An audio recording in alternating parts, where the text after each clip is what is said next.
ओम साईराम. पुंडली कवरदा हरी विठ्ठल श्री ज्ञानदेव तुकाराम पंढरीनाथ भगवान की जय. देखो, ये सुखदेव जी जो है ना, उनको हमारा नमस्कार है.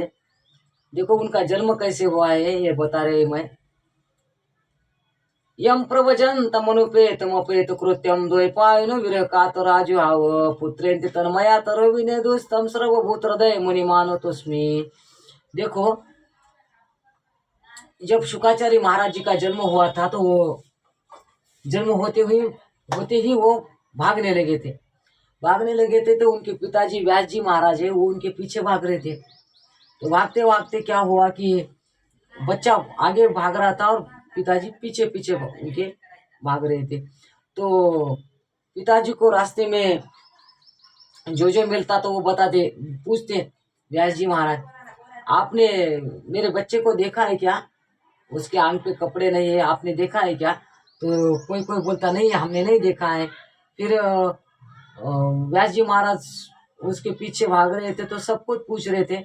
तो वहां पर जो पहाड़ रहते, पहाड़, वो पहाड़ों को भी पूछा है कि मेरे बच्चे को आपने देखा है क्या? यहाँ से भागा हुआ है, उसके आंग पे कपड़े नहीं है. तो वो बोले नहीं, हमने नहीं देखा है. तो पेड़ थे, पेड़ों को पूछा, मेरे बच्चे को आपने देखा है क्या? वो यहाँ से भाग रहा था, आपने देखा है क्या? तो वो बोले हमने भी नहीं देखा. तो ऐसे करते करते कुछ स्त्रियां नहा रही थी, पानी में नहा रही थी, नदी में. तो वो उन स्त्रियों ने व्यास जी महाराज को देखकर कपड़े पहन लिए लज्जा से. तो व्यास जी बोले, आपने मेरे बच्चे को यहाँ से जाते हुए देखा है क्या? अभी अभी उसका जन्म हुआ है और उसके आंग पे कपड़े नहीं है, नंगा है वो. तो आपने देखा है क्या? तो वो स्त्रियां बोली कि हमने एक बच्चा देखा यहाँ से जाते हुए, 16 साल का है और उसके आंग पे कपड़े नहीं थे. तो उन्होंने बताया इधर इधर ऐसा गया है.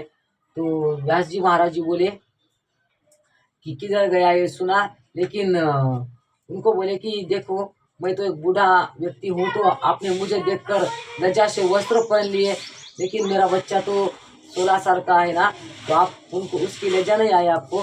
तो वो स्त्रियाँ बोली कि वो 16 साल का बच्चा है, लेकिन उसको स्त्री पुरुष का भेद नहीं है ना, उसको स्त्री पुरुष का भेद नहीं है, इसीलिए हमने वस्त्र, आपको स्त्री पुरुष का भेद है, आप संसारिक हो, वो संसारिक नहीं है ना, तो इसलिए हमने आपको लज्जा से वस्त्र, आप दिखे तो लज्जा से वस्त्र पहन लिए, लेकिन उसको संसार का कुछ लेना देना नहीं है, इसलिए हमने उसको देख के वस्त्र नहीं पहने हैं.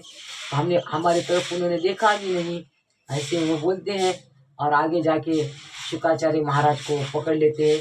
पकड़ने से पहले शुकाचार्य महाराज क्या करते हैं, अपने जैसा ही दूसरा शुक तैयार करते हैं, उनकी एक परछाई तैयार करते हैं और उनको बोलते हैं कि तुम जाओ और हमारे पिताजी के साथ रहो. और सच्चा जो खरा शुक जो रहता है वो पहाड़ों में, हिमालय में चला जाता है तब ध्यान करने. और जो नकली परछाई का शुक जो होता है उसको ही व्यास जी भगवान पकड़ते हैं और व्यासो नारायण भगवान पकड़ते हैं और उसको ही घर घर को लेकर आते हैं और उसे पोथी पुराण का पाठ पढ़ाने लगते हैं. पर उसे कुछ समझ में नहीं आता पोथी पुराण का पाठ, उसके मस्तक से जाता है, तो इसलिए उसकी शादी कर देते हैं. तो उसको एक कन्या रत्न प्राप्त होता है. उस कन्या रत्न का नाम शुकित्वा शुकित्वा ऐसे रखते हैं. शुकित्वा ये कन्या का उनके नाम रखते हैं. जो नकली शुक होता है, परछाई वाला, परछाई से बना हुआ, जो असली शुक है वो तब करने जाता है. फिर हम आगे कथा देखेंगे कि शुकाचार्य महाराज परीक्षित महाराज जी को कथा सुनाने के लिए जाते हैं. तो वो कथा कैसे सुनाते हैं हम आगे देखेंगे. ओम साई राम, जय श्री राम. सीताराम हनुमान, सीताराम हनुमान, सीताराम हनुमान, सीताराम हनुमान. अब तो कृपा करो राम, अब तो दया करो राम, अब तो कृपा करो राम, अब तो दया करो राम. सीताराम हनुमान, सीताराम हनुमान, सीताराम हनुमान, सीताराम हनुमान, सीताराम हनुमान, सीताराम हनुमान।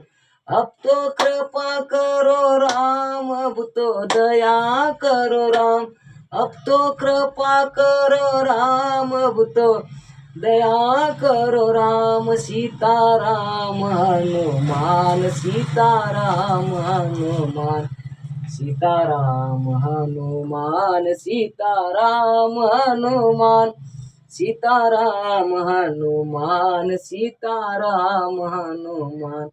अब तो कृपा करो राम, अब तो दया करो राम, अब तो कृपा करो राम, अब तो दया करो राम। सीताराम हनुमान, सीताराम हनुमान, सीताराम हनुमान, सीताराम हनुमान, सीताराम हनुमान, सीताराम हनुमान, सीताराम हनुमान, सीताराम हनुमान। जय श्री राम। ओम श्री सद्गुरु साई नाथाय नमः। ओम साई राम।